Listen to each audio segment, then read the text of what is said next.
It's really interesting how if you don't use something, you lose it.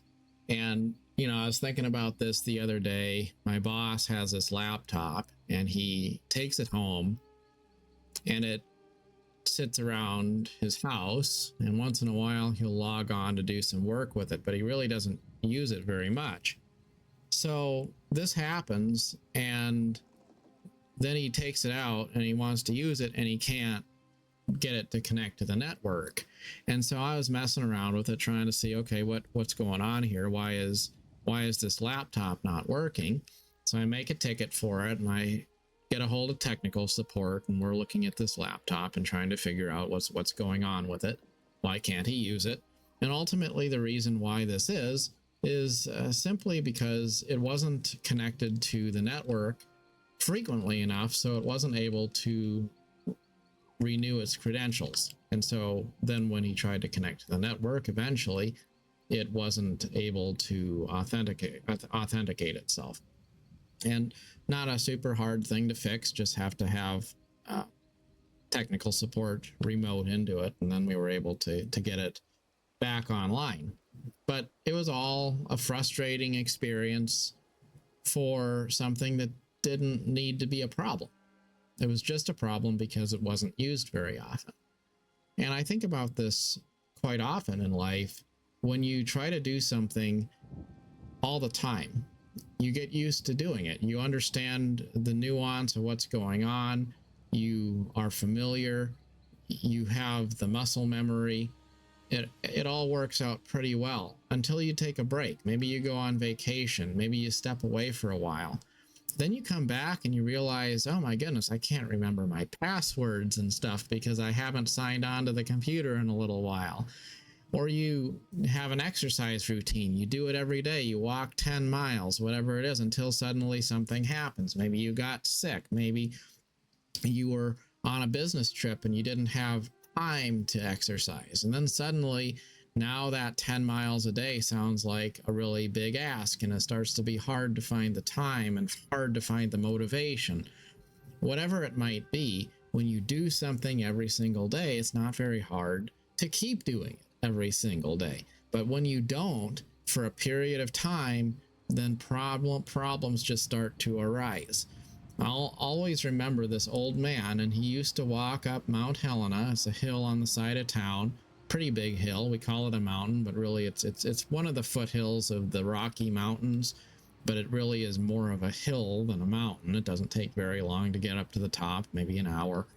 In any case, he would always hike up to the top of the mountain every single day. It was part of his routine, or maybe not every day, but at least several times a week he'd wind up going up there.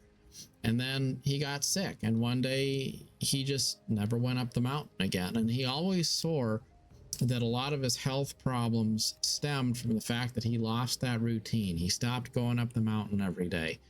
And then he started having this period of decline late in his life. And I think there's truth in that, because we do things every day, we go through the motions, and it's familiar. We keep the momentum, we keep going through those motions, we keep doing the things, and it helps us to be better. It helps us to be stronger, because it's easy to build more strength on top of strength. But when you lose your routines, when you stop doing things, then you start struggling to do things which once were comparatively simple tasks.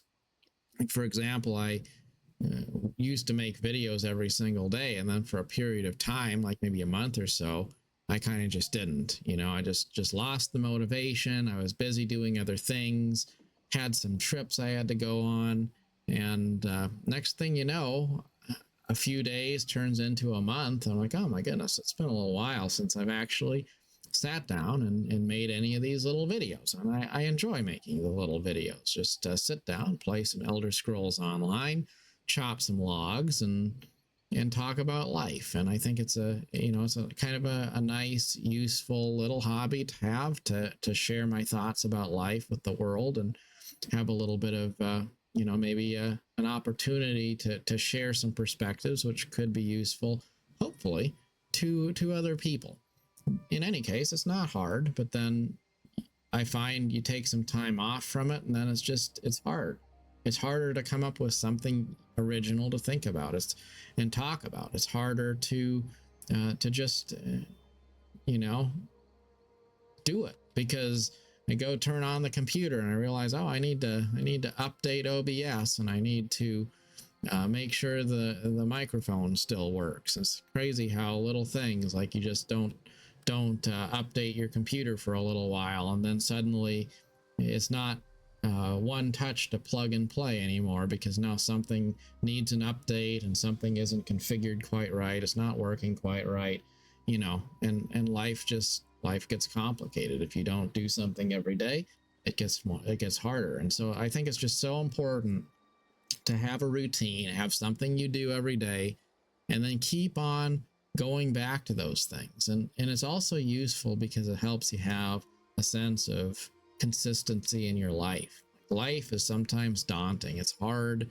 to feel like life is okay sometimes when there's nothing particularly familiar about it. But when you have certain things you do every day, you know, maybe it's just going for a walk around the neighborhood, maybe it's listening to your favorite YouTuber, maybe it's getting exercise in a certain way at a certain time, maybe it's talking to a few people who are your friends or your family, maybe it's spending time playing a video game. It's just something that helps add a sense of consistency to your life, a routine that you always do.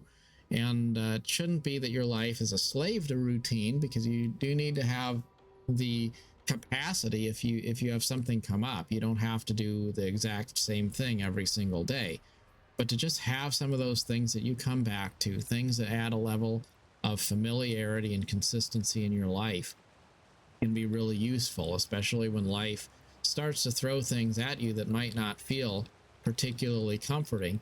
It's good to have things that you can fall back on so that you don't feel like you're losing your way, right? So all things considered, routines are good to have, and if you don't have routines, I think you wind up losing something along the way. And then when you do want to pick those things up, it winds up being harder, much harder to pick things up when you've allowed them to go dormant than to just kind of do them every day and keep the momentum going and build off of that. Anyways, that's kind of about all I really had on my mind to say concerning routines and the importance of them.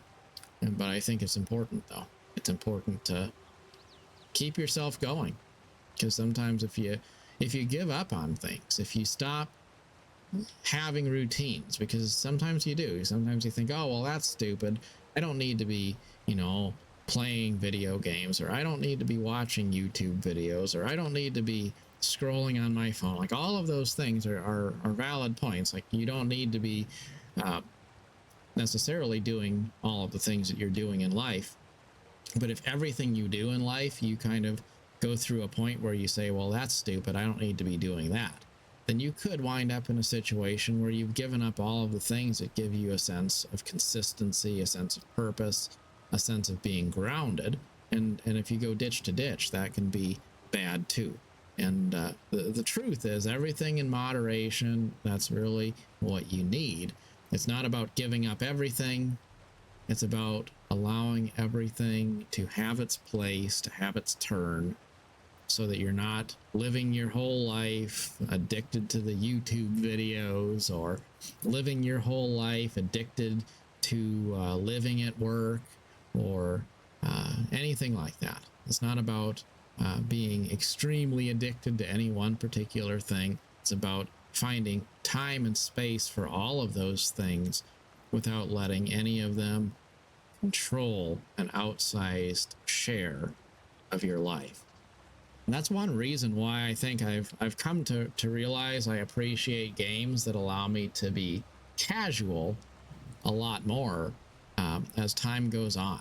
Because if you have a game that you can play when you want, how you want, it really just it feels a lot more constructive than games where maybe you have to team up with people, or once you start a match you can't walk away, or something like that. Like you hear about people say, oh, well, I used to, I used to play games, and then I had kids and a family, and then I couldn't play anymore. Okay, that's fine, but did you really have to give up your hobby because you got busy in life? I don't think so. Like, maybe you don't have time to, to do a match of Call of Duty or something where you're live playing with other people, and you don't have time to step away from the match.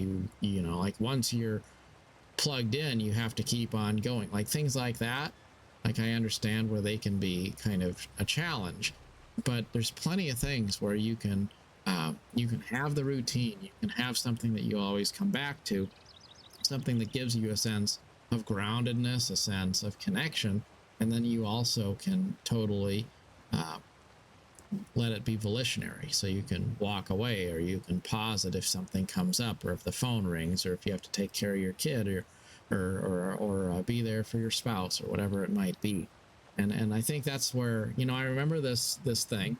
It's always been a thing going around the internet, and inspirational videos have touched on it. But you take a pickle jar and you put big rocks in there, and then you put smaller rocks in there, and then you put gravel in there, and then you put sand in there, and then you put water in. And if you put them all in the right order, they all fit just fine.